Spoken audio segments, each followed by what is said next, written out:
श्री सांब शिवाय नमः। ओम श्री गणेशाय नमः। हे शिव भक्तों, आज हम लोग श्री शिव महापुराण में द्वितीय रुद्र संहिता के अंतर्गत प्रथम सृष्टि खंड का श्रवण करेंगे। अथ पंचदशोध्यायः सृष्टि का वर्णन। नारद जी बोले, हे महाभाग, हे विधे, हे देवश्रेष्ठ, आप धन्य हैं। आपने आज यह शिव की परम पावनी अद्भुत कथा सुनाई। इसमें सदाशिव की लिंगोत्पत्ति की जो कथा हमने सुनी है वह महादिव्य कल्याणकारी और अद्भुत है, जिसके प्रभाव मात्र को ही सुनकर दुख नष्ट हो जाते हैं। इस कथा के पश्चात जो हुआ उसका महात्म्य और उसके चरित्र का वर्णन करें। यह सृष्टि किस प्रकार से हुई इसका भी आप विशेष रूप से वर्णन करें। ब्रह्मा जी बोले, आपने यह उचित ही पूछा है। तदनंतर जो हुआ और मैंने जैसा पहले सुना है वैसा ही मैं संक्षेप में कहूँगा। हे विप्रेंद्र, जब सनातन देव शिव अपने स्वरूप में अंतर्धान हो गए तब मैंने और भगवान विष्णु ने महान सुख की अनुभूति की। तदनंतर हम दोनों ब्रह्मा और विष्णु ने अपने अपने हंस और वाराह रूप का परित्याग किया। सृष्टि संरचना और उसके पालन की इच्छा से हम दोनों उस शिव की माया के दोनों प्रकारों से घिर गए।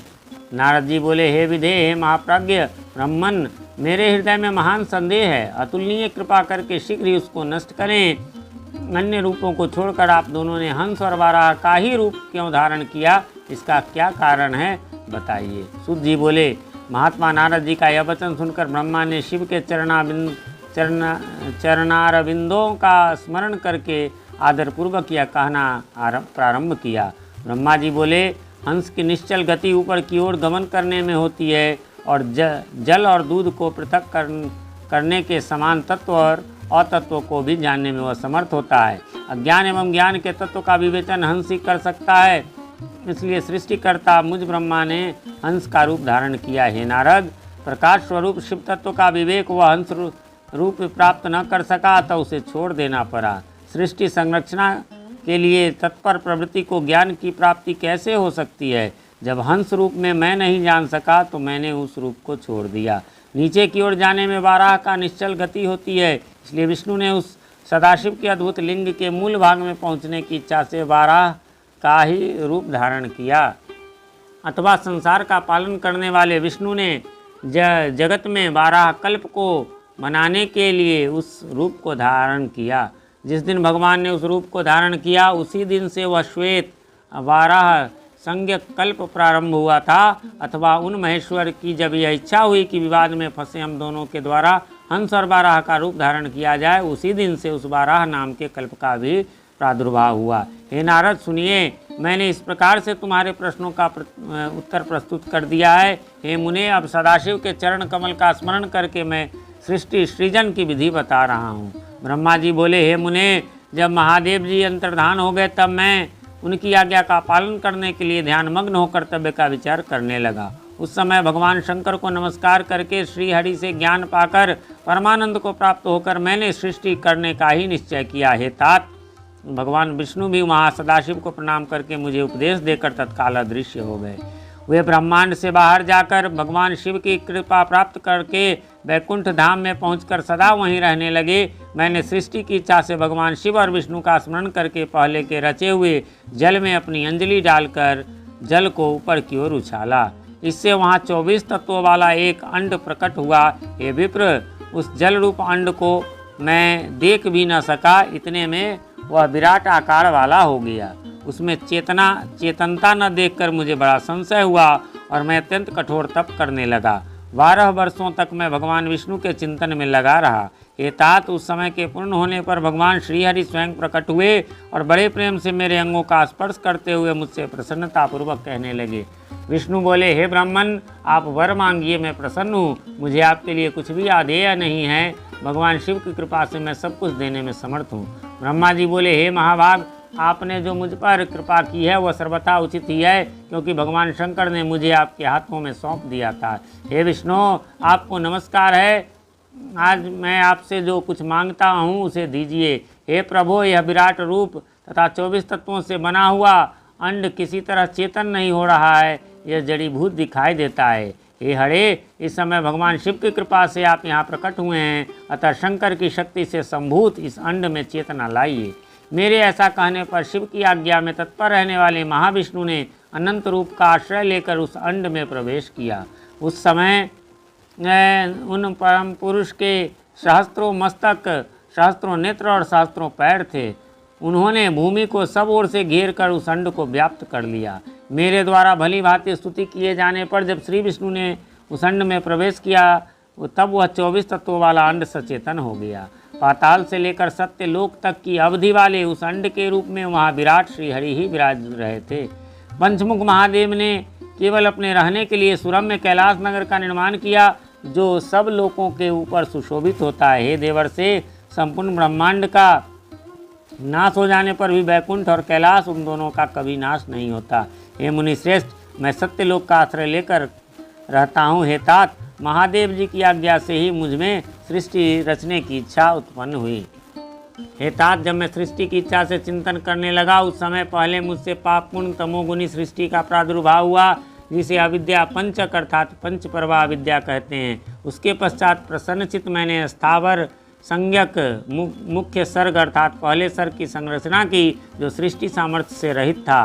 पुनः शिव की आज्ञा से मैंने ध्यान किया। उस मुख्य सर्ग को वैसा देखकर अपना कार्य साधने के लिए सृष्टि करने की इच्छुक मैंने दुख से परिपूर्ण त्रियर्क स्तोत्र अर्थात तिरछे उड़ने वाले सर्ग दूसरे सर्ग का सृजन किया। वह भी पुरुषार्थक साधक नहीं था।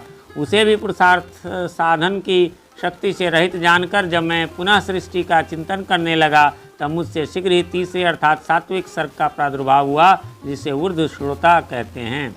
यह देव सर्ग के नाम से विख्यात हुआ। यह देव सर्ग सत्यवादी तथा अत्यंत सुखदायक है।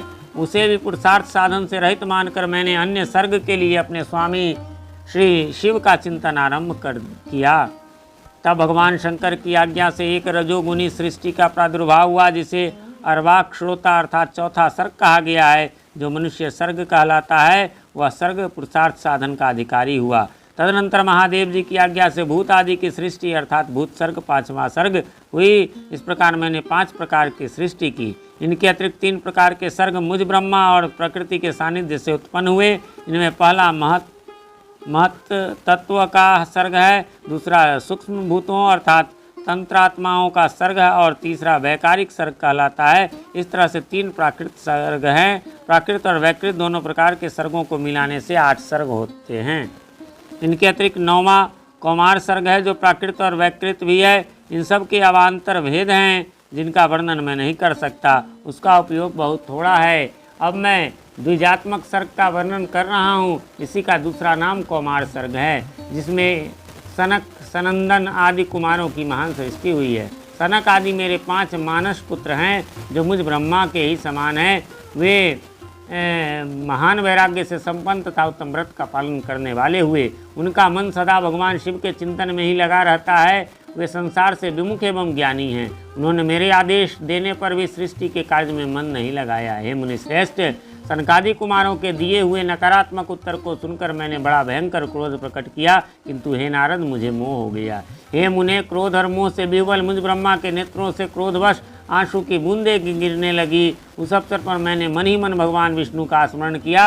वे शीघ्र ही आ गए और समझाते हुए मुझसे कहने लगे, आप भगवान शिव की प्रसन्नता के लिए तपस्या कीजिए। हे मुनिश्रेष्ठ, श्रीहरि ने जब मुझे ऐसी शिक्षा दी तब मैं महाघोर एवं उत्कृष्ट तप करने लगा।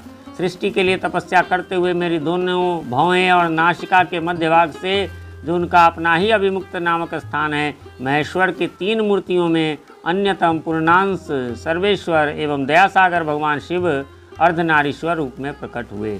जो जन्म से रहित तेज की राशि सर्वज्ञ तथा सर्वकर्ता है, उन नील लोहित नामधारी भगवान उमा वल्लभ को सामने देखकर बड़ी भक्ति से मस्तक झुकाकर उनकी स्तुति करके मैं बड़ा प्रसन्न हुआ और उन देव देवेश्वर से बोला, हे प्रभु, आप विविध जीवों की सृष्टि करें। मेरी यह बात सुनकर उन देवादिदेव महेश्वर रुद्र ने अपने ही समान बहुत से रुद्रगणों की सृष्टि की।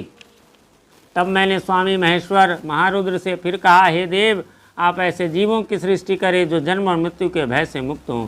हे मुनिश्रेष्ठ, मेरी ऐसी बात सुनकर करुणा सागर महादेव जी हंसकर मुझसे कहने लगे। महादेव जी बोले, विधे, मैं जन्म और मृत्यु के भय से युक्त अशोभन जीवों की सृष्टि नहीं करूँगा, क्योंकि वे कर्मों के अधीन होकर दुख के समुद्र में डूबे रहेंगे। मैं तो गुरु का स्वरूप धारण करके उत्तम ज्ञान प्रदान कर दुख के सागर में डूबे हुए उन जीवों का उद्धार मात्र करूंगा, उन्हें पार करूंगा। हे प्रजापते, दुख में डूबे हुए समस्त जीवों की सृष्टि तो आप करें।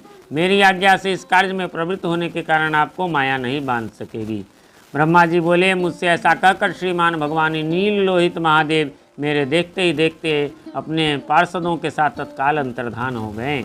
इस प्रकार श्री शिव महापुराण के अंतर्गत द्वितीय रुद्र संहिता के प्रथम खंड में सृष्टि के उपक्रम में रुद्रावतारा विभार वर्णन नामक 15वां अध्याय पूर्ण हुआ।